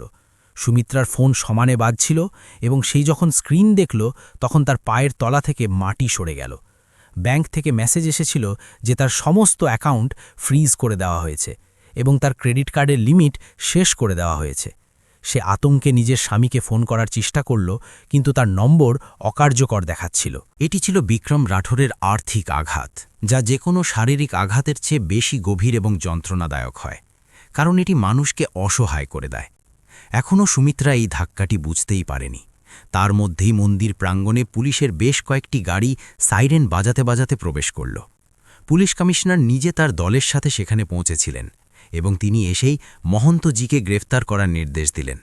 মহন্তজি চিৎকার করতে থাকলেন যে এটি ঈশ্বরের ঘর এবং তিনি একজন ধর্মগুরু, কিন্তু পুলিশ তার কোনো কথাই শুনল না। কমিশনার জানালেন যে তার ট্রাস্টে কোটি কোটি টাকার জালিয়াতি ধরা পড়েছে এবং তার অবৈধ কার্যকলাপে যুক্ত থাকার অকাট্য প্রমাণ পাওয়া গেছে। বিক্রম কয়েক মিনিটের মধ্যেই সেই ভণ্ড বাবার সমস্ত মুখোশ খুলে দিয়েছিল, যা সে বছরের পর বছর ধরে লুকিয়ে আসছিল। রিয়া, যে সোশ্যাল মিডিয়ার পাগল ছিল, এখন তার নিজের তৈরি করা জগতেই আটকে পড়েছিল। সে দেখল যে তার বানানো ভিডিওটি এখন তারই বিরুদ্ধে ব্যবহার করা হচ্ছে। ইন্টারনেটে লক্ষ লক্ষ মানুষ তাকে গালিগালাজ করছিল এবং তার ফলোয়ার দ্রুত কমছিল। তার যেসব বন্ধুদের নিয়ে তার খুব গর্ব ছিল, তারা তাকে ব্লক করে দিয়েছিল, যাতে রাঠোরের রাগের শিকার না হয়ে যায়। রিয়া রাস্তায় দাঁড়িয়ে কাঁদছিল, কারণ তার ডিজিটাল অস্তিত্ব পুরোপুরি মুছে গিয়েছিল। সে বুঝতে পেরেছিল যে আসল ক্ষমতা লাইকে নয়, বরং চরিত্র ও প্রতিপত্তিতে থাকে, যা তার কাছে ছিল না। সুমিত্রার বাড়িতে তো আরও ভয়ানক দৃশ্য ছিল, যেখানে পৌর নিগমের বুলডোজার আগেই পৌঁছে গিয়েছিল। আধিকারিকরা নোটিশ লাগিয়ে দিয়েছিল যে এই নির্মাণ অবৈধ এবং একে অবিলম্বে ভেঙে ফেলার নির্দেশ রয়েছে। সুমিত্রার স্বামী, যিনি বাড়িতে ছিলেন, তাকে ধাক্কা মেরে বের করে দেওয়া হয়েছিল এবং তাদের জিনিসপত্র রাস্তায় ছুঁড়ে ফেলা হয়েছিল। যেই মানুষগুলো আরোহীকে গৃহহীন করতে চেয়েছিল, আজ তারা নিজেরাই খোলা আকাশের নিচে এসে পড়েছিল। প্রতিবেশীদের ভিড় তামাশা দেখছিল এবং কেউ তাদের সাহায্যের জন্য এগিয়ে এলো না। বিক্রমের ভয় এতটাই বেশি ছিল যে লোকেরা তাদের সাথে কথা বলতেও পিছু হচ্ছিল। গাড়িতে বসে বিক্রম আরোহীর মুখে চিন্তার রেখা দেখতে পেল এবং তার হাত নিজের হাতে তুলে নিল। আরোহী জিজ্ঞাসা করল যে এসব করা কি খুব জরুরি, কারণ সে চায়নি যে বিক্রম প্রতিশোধ নেওয়ার চক্করে নিষ্ঠুর হয়ে পড়ুক। বিক্রম তাকে বোঝাল যে যখন পাপের ঘড়া পূর্ণ হয়ে যায় তখন তা ভাঙতেই হয়। সে বলল যে যদি আজ এদের না থামানো হয়, তবে কাল এরা অন্য কোনো নির্দোষ মানুষের জীবন ধ্বংস করবে। বিক্রমের কথাগুলোতে এক গভীর যুক্তি ছিল, যাকে মিথ্যে প্রমাণ করা যায় না। সে বিচার করছিল এবং বিচার প্রায়শই তিক্ত হয়। পুলিশ সুমিত্রা এবং রিয়াকেও মন্দির চত্বর থেকে হেফাজতে নিয়ে নিল, কারণ তাদের বিরুদ্ধে ইচ্ছাকৃতভাবে দাঙ্গা বাঁধানো এবং একজন গর্ভবতী মহিলার উপর হামলা করার অভিযোগ দায়ের করা হয়েছিল। যখন মহিলা পুলিশকর্মী সুমিত্রাকে হাতকড়া পরাচ্ছিলেন, তখন সে জোরে জোরে কাঁদতে শুরু করল এবং বিক্রমের কাছে ক্ষমার ভিক্ষা চাইতে লাগল। কিন্তু এখন অনেক দেরি হয়ে গিয়েছিল এবং তার কথা শোনার মতো সেখানে কেউ ছিল না। মিডিয়া এই দৃশ্যটি সরাসরি সম্প্রচার করল এবং দেশ দেখল যে কিভাবে অহংকারের পতন হয়। সুমিত্রার সেই অহংকার এখন পুলিশের জিপের পেছনের সিটের ডুকরে কাঁদছিল। বিক্রমের গাড়ি এখন শহরের সবচেয়ে অভিজাত এলাকায় প্রবেশ করেছিল, যেখানে রাঠোর ম্যানসন অবস্থিত ছিল। এটি কোনো বাড়ি নয়, বরং একটি প্রাসাদ ছিল, যার উঁচু দেয়াল এবং বিশাল দরজা কোনো দুর্গের মতো মনে হতো। গেটে মোতায়েন নিরাপত্তারক্ষীরা বিক্রমের গাড়ি দেখতেই স্যালুট ঠুকল এবং বিশাল লোহার গেট ধীরে ধীরে খুলে গেল। ভেতরের দৃশ্য স্বর্গের মতো সুন্দর ছিল, যেখানে বড় বড় ফোঁয়ারা এবং বিদেশি ফুলের বাগান ছিল। আরোহী তার পুরো জীবনে এত জাঁকজমক কখনো দেখেনি এবং তার চোখ বিস্ময়ে বিস্ফারিত হয়ে গেল। এটি এখন তার নতুন বাড়ি, যেখানে তাকে রানীর মতো থাকতে হবে। যখন গাড়িটি প্রধান দরজায় থামল, তখন সেখানে বাড়ির সমস্ত চাকর ও কর্মচারীরা আগে থেকেই স্বাগত জানানোর জন্য সারিবদ্ধভাবে দাঁড়িয়েছিল। বাড়ির প্রধান পরিচারিকা কাকিমা হাতে আরতির থালা নিয়ে দাঁড়িয়েছিলেন। বিক্রম গাড়ি থেকে নেমে আরোহীর জন্য দরজা খুলল এবং তাকে অত্যন্ত সম্মানের সাথে বাইরে বের করে আনল। কাকিমা আরোহীর আরতি করলেন এবং তার নজর কাটালেন, যাতে তার ওপর কারো খারাপ নজর না লাগে। আরোহীর চোখে জল এসে গেল, কারণ সে তার নিজের বাপের বাড়িতেও এত ভালোবাসা ও সম্মান কখনো পায়নি। বিক্রমের কর্মচারীদের চোখে তাদের নতুন মালকিনের জন্য কেবল শ্রদ্ধা ছিল। বিক্রম আরোহীকে নিয়ে বাড়ির ভেতরে প্রবেশ করল, যার সাজসজ্জা কোনো রাজপ্রাসাদের চেয়ে কম ছিল না। সে আরোহীকে সোফায় বসালো এবং অবিলম্বে ডাক্তার ডাকার নির্দেশ দিল। যদিও আরোহীর কোনো গুরুতর আঘাত লাগেনি, কিন্তু বিক্রম কোনো ঝুঁকি নিতে চায়নি। সে বাড়ির রাঁধুনিকে আরোহীর জন্য পুষ্টিকর খাবার তৈরি করতে বলল। বিক্রমের এই যত্নশীল রূপ দেখে বাড়ির পুরনো কর্মচারীরাও অবাক হয়ে গেল, কারণ তারা তাদের মালিককে সবসময় কঠোর এবং গম্ভীরই দেখেছিল। ভালোবাসা সেই পাথরের হৃদয়ের মানুষটিকেও মোমের মতো বানিয়ে দিয়েছিল। ওদিকে থানায় সুমিত্রা এবং রিয়াকে একটি দুর্গন্ধযুক্ত সেলে বন্দী করে রাখা হয়েছিল। সেখানে মশা এবং নোংরা পরিবেশের মধ্যে তাদের নিজেদের বিলাসবহুল জীবনের কথা মনে পড়ছিল। সুমিত্রা তার স্বামীকে অভিশাপ দিচ্ছিল যে সে কিছু করল না কেন, আর রিয়া তার মাকে দোষ দিচ্ছিল। দুজনের মধ্যে সেখানেই ঝগড়া শুরু হয়ে গেল এবং তারা একে অপরের ওপর দোষ চাপাতে শুরু করল। বিপদের সময় প্রায়ই খারাপ মানুষের জোট ভেঙে যায় এবং তাদের সাথেও এটাই হচ্ছিল। তারা এখন বুঝতে পারছিল যে আরোহী এত মাস ধরে একা কীভাবে সংগ্রাম করেছে। ডাক্তার আরোহীকে পরীক্ষা করলেন এবং জানালেন যে সে ও সন্তান দুজনেই সম্পূর্ণ সুরক্ষিত আছে, শুধু তার বিশ্রামের প্রয়োজন। বিক্রম স্বস্তির নিঃশ্বাস ফেলল এবং ডাক্তারকে ধন্যবাদ জানাল। সে আরোহীকে নিজের ঘরে নিয়ে গিয়ে বিছানায় শুইয়ে দিল এবং তার ওপর কম্বল জড়িয়ে দিল। বিক্রম বলল যে এখন তুমি ঘুমিয়ে পড়ো, কারণ আজকের দিনটা খুব ক্লান্তিকর ছিল। আরোহী বিক্রমের হাত ছাড়ল না এবং তাকে নিজের কাছে বসতে বলল। তার ভয় ছিল যে সে চোখ বন্ধ করলে এই সুন্দর স্বপ্নটি হয়তো ভেঙে যাবে। বিক্রম আরোহীর শিয়রে বসে তার চুলে আঙুল বোলাতে শুরু করল, যার ফলে আরোহী খুব শান্তি পেল। সে বিক্রমকে জিজ্ঞাসা করল যে সমাজ কি তাদের মেনে নেবে। বিক্রম হাসতে হাসতে বলল যে সমাজ ক্ষমতা ও সাফল্যের সামনে মাথা নত করে। সে বলল যে কাল সকালের মধ্যে পুরো দুনিয়া তোমার পায়ের নিচে থাকবে। বিক্রম তাকে বিশ্বাস জোগাল যে তারা এক নতুন পৃথিবী তৈরি করবে, যেখানে পুরনো রীতিনীতি এবং ফাঁপা নৈতিকতার কোনো জায়গা থাকবে না। তার কথাগুলো আরোহীর মন থেকে বাকি থাকা ভয়টুকুও দূর করে দিল। রাত হয়ে গিয়েছিল এবং শহরের আঠরের প্রতিশোধের আলোচনা তুঙ্গে ছিল। নিউজ চ্যানেলগুলোতে কেবল একটাই খবর চলছিল যে কিভাবে একজন বিলিয়নিয়ার তার স্ত্রীর সম্মানের জন্য পুরো সিস্টেমকে নাড়িয়ে রেখে দিয়েছেন। আইনজীবীরা সুমিত্রার ওপর কোটি টাকার মানহানির মামলা ঠকে দিয়েছিলেন, যার অর্থ ছিল যে তারা যদি জেল থেকে ছাড়াও পায় তবে সারা জীবন ডেনা শোধ করতে থাকবে। বিক্রম এটা সুনিশ্চিত করে ফেলেছিল যে তাদের কাছে মাথা গোজার মতো ছাদটুকুও যেন না বাঁচে। এটি এমন এক উদাহরণ ছিল যা লোকেরা শতাব্দীর পর শতাব্দী ধরে মনে রাখবে। আরোহী এখন গভীর ঘুমে আচ্ছন্ন ছিল এবং তার মুখে একটি নিষ্পাপ হাসি ছিল। বিক্রম ঝুঁকে তার কপালে চুমু খেল এবং তারপর ব্যালকনিতে চলে গেল। সেখান থেকে সে শহরের আলোর দিকে তাকালো এবং একটি দীর্ঘশ্বাস নিল। সে নিজের পকেট থেকে সিগারেট বের করল, কিন্তু তারপর তার মনে পড়ল যে আরোহী গর্ভবতী এবং সে সিগারেটটি ভেঙে ফেলে দিল। সে নিজের সন্তানের জন্য নিজের অভ্যাস বদলাতেও প্রস্তুত ছিল। এখন তার জীবনের একমাত্র উদ্দেশ্য ছিল তার পরিবারের সুখ এবং নিরাপত্তা। তখনই বিক্রমের ফোন আবার বেজে উঠল এবং তার সেক্রেটারি জানালো যে মন্দির ট্রাস্ট ভেঙে দেওয়া হয়েছে এবং নতুন ট্রাস্টি হিসেবে বিক্রমের নাম প্রস্তাব করা হয়েছে। বিক্রম নির্দেশ দিল যে মন্দিরে একটি বিশাল অন্নছত্র খোলা হোক, যেখানে কেউ যেন অভুক্ত না ঘুমায়। সে জানত যে ঈশ্বরকে খুশি করার সবচেয়ে ভালো উপায় হল দরিদ্রদের সেবা করা, ভণ্ডামি করা নয়। সে মহন্তের কালো টাকাগুলোকেও সেই সেবামূলক কাজেই লাগানোর নির্দেশ দিল। মন্দের পথে রোজগার করা টাকা এখন ভালো কাজে ব্যবহৃত হতে চলেছিল। বিক্রম আবার ঘরে ফিরে এলো এবং আরোহীর পাশে শুয়ে তাকে নিজের বুকে জড়িয়ে নিল। আজ তার খুব ক্লান্তি অনুভব হচ্ছিল, কিন্তু এই ক্লান্তি ছিল তৃপ্তিদায়ক। সে অনুভব করল যে আসল ক্ষমতা টাকা বা বাহুবলে নেই, বরং নিজের আপনজনদের রক্ষা করার ক্ষমতায় রয়েছে। আজ সে কেবল তার স্ত্রীকে বাঁচায়নি, বরং তার আগামী দিনগুলোকেও সুরক্ষিত করেছিল। বিক্রম সিং রাঠোর আজ একজন সম্পূর্ণ পুরুষ হয়ে উঠেছিল। রাতের নৈশব্দ এখন শান্তির প্রতীক ছিল, যা ঝড়ের পরে আসে। সুমিত্রা এবং তার সঙ্গীরা তাদের কৃতকর্মের ফল ভোগ করছিল, এবং আরোহী তার প্রিয়তমের ঘরে সুরক্ষিত ছিল। ন্যায়ের পাল্লা এখন সমান হয়ে গিয়েছিল, কিন্তু বিক্রম জানত যে এই পথ চলা এখনও শেষ হয়নি। তাকে আরোহীর সেই হারানো সম্মান ফিরিয়ে দিতে হবে, যা তার প্রাপ্য অধিকার। আগামী দিন একটি নতুন চ্যালেঞ্জ এবং নতুন আশা নিয়ে আসতে চলেছিল, যার জন্য সে পুরোপুরি প্রস্তুত ছিল। সূর্যের প্রথম কিরণ রাঠোর ম্যানশনের বিশাল জানালা গলে রেশমি পর্দার ওপর এসে পড়ছিল। আরোহী যখন চোখ খুলল, তখন এক মুহূর্তের জন্য তার মনে হল যে সে কোনো সুন্দর স্বপ্ন দেখছে। গতকালের ভয়ানক দিন এবং আজকের এই শান্তি তার কাছে মেনে নেওয়া কঠিন হচ্ছিল।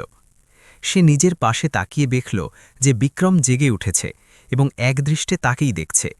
তার চোখে এখন সেই রাগটি ছিল না যা মন্দিরে দেখা গিয়েছিল, বরং এক গভীর সমুদ্রের মতো প্রেম ছিল। বিক্রম খুব ভালোবেসে আরোহীর চুলে হাত বোলাল এবং সুপ্রভাত জানাল, যার ফলে আরোহীর মুখ লজ্জায় লাল হয়ে গেল। তারা দুজনে ব্যালকনিতে বসেছিল, যেখানে ঠান্ডা হাওয়া বইছিল এবং তাদের সামনে চায়ের কাপ রাখা ছিল। আরোহী সাহস সঞ্চয় করে সেই প্রশ্নটি জিজ্ঞাসা করল, যা তার মনে মাসের পর মাস বিঁধছিল, যে সে হঠাৎ কেন গায়েব হয়ে গিয়েছিল। বিক্রমের মুখ কিছুটা গম্ভীর হয়ে গেল এবং সে একটি দীর্ঘশ্বাস ফেলল, যেন সে কোনো পুরনো আঘাতের কথা মনে করছে। সে জানালো যে 6 মাস আগে যখন সে বিদেশে গিয়েছিল, তখন তাকে একটি মিথ্যা গুপ্তচর বৃত্তির মামলায় ফাঁসিয়ে দেওয়া হয়েছিল। এটি তার ব্যবসায়িক প্রতিদ্বন্দ্বীদের একটি ষড়যন্ত্র ছিল, যাতে তারা রাঠোর সাম্রাজ্য দখল করতে পারে। তাকে একটি গোপন জেলে রাখা হয়েছিল, যেখান থেকে বাইরের জগতের সাথে যোগাযোগ অসম্ভব ছিল।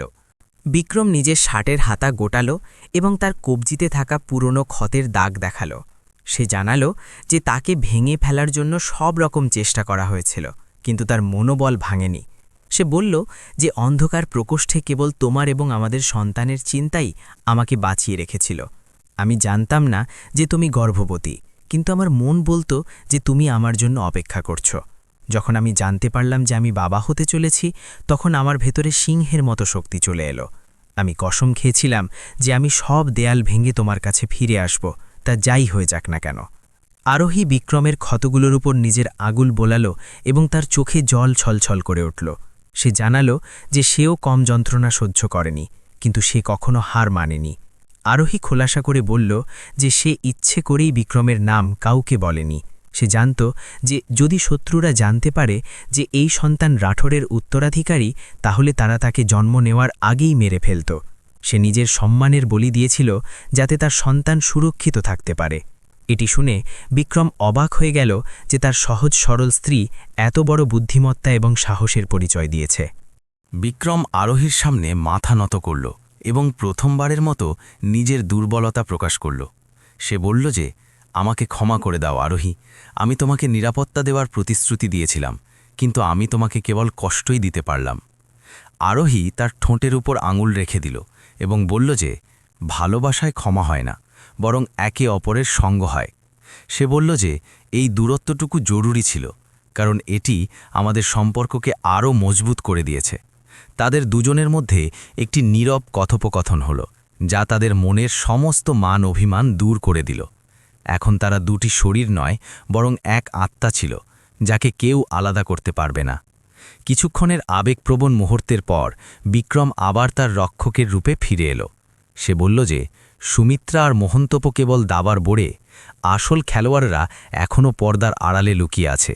সে আরোহীকে ভরসা দিল যে এখন রাঠোর ম্যানশন একটি অভেদ্য দুর্গে পরিণত হবে। বিক্রম বলল যে সে খুব শিগগিরই একটি প্রেস কনফারেন্স করবে এবং আনুষ্ঠানিকভাবে তোমাকে ও আমাদের সন্তানকে দুনিয়ার সামনে আনবে।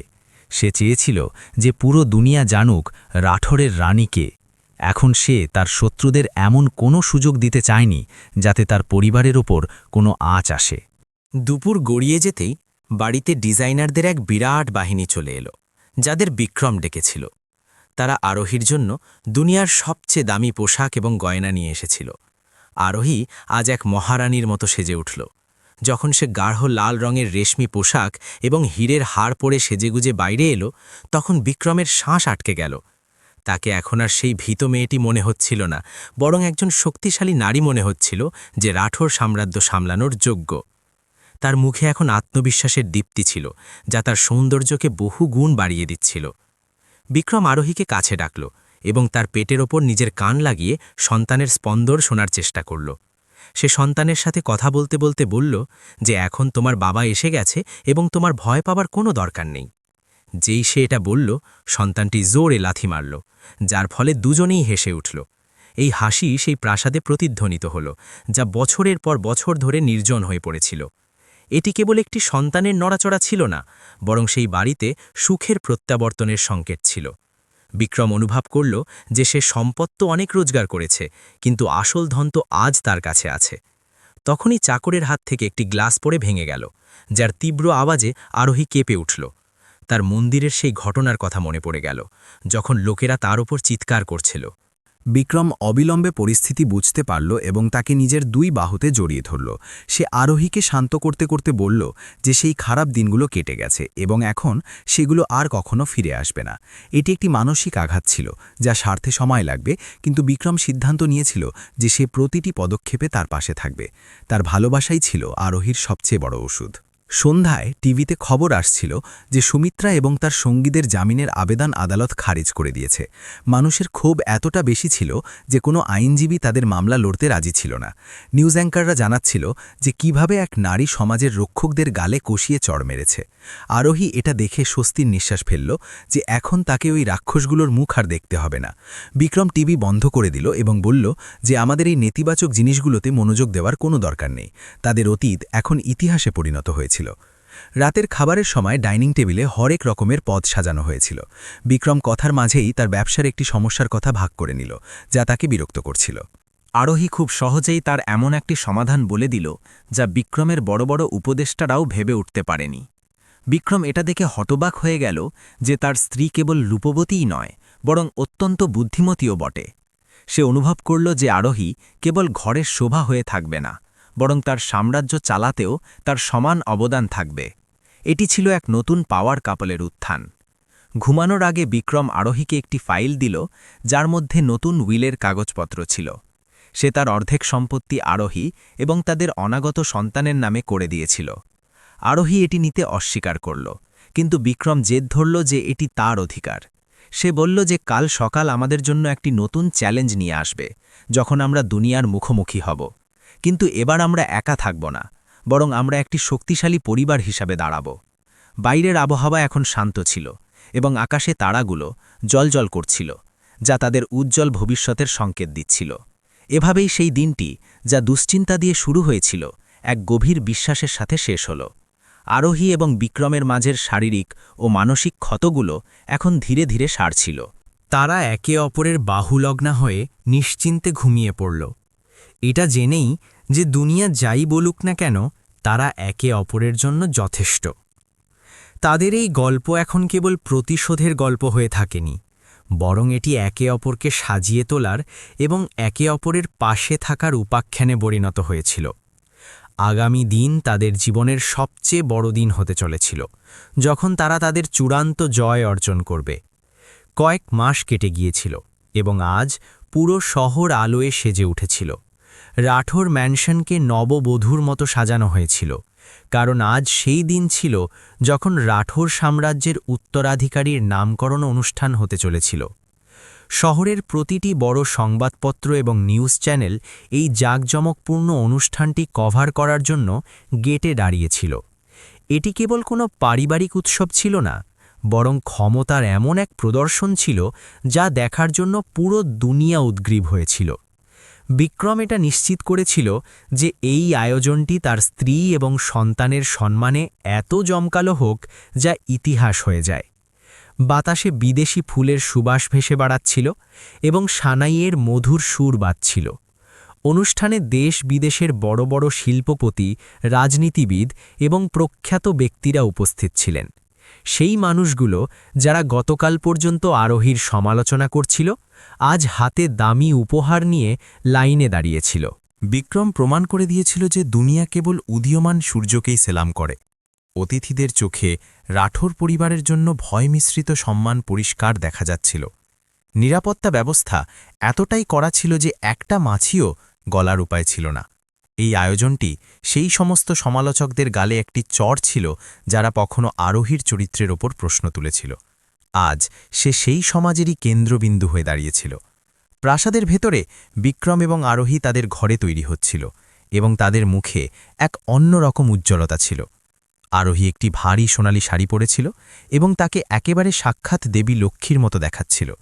তার কোলে একটি ছোট্ট দেবদূত খেলছিল, যার নীল চোখগুলো একদম তার বাবা বিক্রমের মতো ছিল। বিক্রম তার ছেলেকে কোলে তুলে নিল এবং তাকে শূন্যে দোলাল, যার ফলে শিশুটির খিলখিল হাসি প্রতিধ্বনিত হয়ে উঠল। এই হাসি সেই বাড়ির জন্য সঞ্জীবনী সুধা ছিল, যা বছরের পর বছর ধরে নৈঃশব্দে ডুবেছিল। বিক্রম আরোহীর কপালে চুমু খেল এবং বলল যে, আজ তুমি দুনিয়ার সবচেয়ে শক্তিশালী মা।